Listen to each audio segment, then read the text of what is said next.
American state secretary Marco Rubio 4 ദിവസത്തെ ഔദ്യോഗിക സന്ദർശനത്തിനായി ഇന്ത്യയിലെത്തി.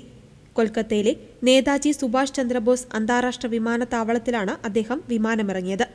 സ്റ്റേറ്റ് സെക്രട്ടറിയായി ചുമതലയേറ്റതിനു ശേഷമുള്ള അദ്ദേഹത്തിന്റെ ആദ്യ ഇന്ത്യൻ സന്ദർശനമാണിത്. ഇന്ത്യയിലെ US അംബാസഡർ സെർജിയോ ഗോർ അദ്ദേഹത്തെ സ്വീകരിച്ചു.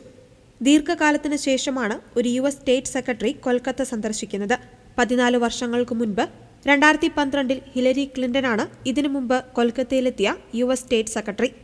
കൊൽക്കത്തയിലെത്തിയ മാർക്കോ റൂബിയോ വിശുദ്ധ മദർ തെരേസ സ്ഥാപിച്ച മിഷണറീസ് ഓഫ് ചാരിറ്റിയുടെ ആസ്ഥാനമായ മദർ ഹൌസ് സന്ദർശിക്കുകയും ആദരമർപ്പിക്കുകയും ചെയ്തു. തുടർന്ന് അവിടുത്തെ ചിൽഡ്രൻസ് ഹോമും അദ്ദേഹം സന്ദർശിച്ചു. മാനവികതയുടെയും നിസ്വാർത്ഥ സേവനത്തിന്റെയും പ്രതീകമായ ഈ സന്ദർശനം ഇന്ത്യ-US ബന്ധത്തിന്റെ സാംസ്കാരിക മൂല്യങ്ങളെ ഉയർത്തിക്കാട്ടുന്നതാണെന്ന് അംബാസഡർ സെർജിയോ ഗോർ വ്യക്തമാക്കി. കൊൽക്കത്തയിലെ ഹ്രസ്വ സന്ദർശനത്തിന് ശേഷം റൂബിയോ ന്യൂഡൽഹിയിലേക്ക് തിരിക്കും.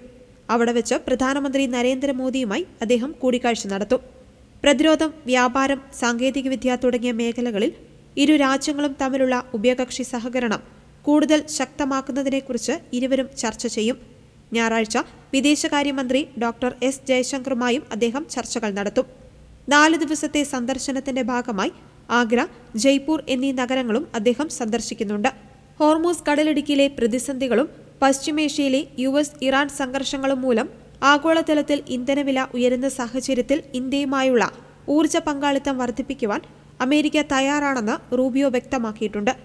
ഇന്ത്യ ആവശ്യപ്പെടുന്നത്ര ഇന്ധനം നൽകുവാൻ അമേരിക്ക സന്നദ്ധമാണെന്ന് സന്ദർശനത്തിന് മുന്നോടിയായി അദ്ദേഹം മാധ്യമങ്ങളോട് പറഞ്ഞിരുന്നു.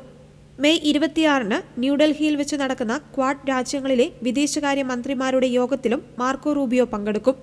ഇന്ത്യൻ വിദേശകാര്യമന്ത്രി S ജയശങ്കർ അധ്യക്ഷത വഹിക്കുന്ന യോഗത്തിൽ ഓസ്ട്രേലിയൻ വിദേശകാര്യമന്ത്രി പെന്നി വോങ്, ജപ്പാൻ വിദേശകാര്യമന്ത്രി തോഷിമിത്സു മൊട്ടേഗി എന്നിവരും പങ്കെടുക്കും.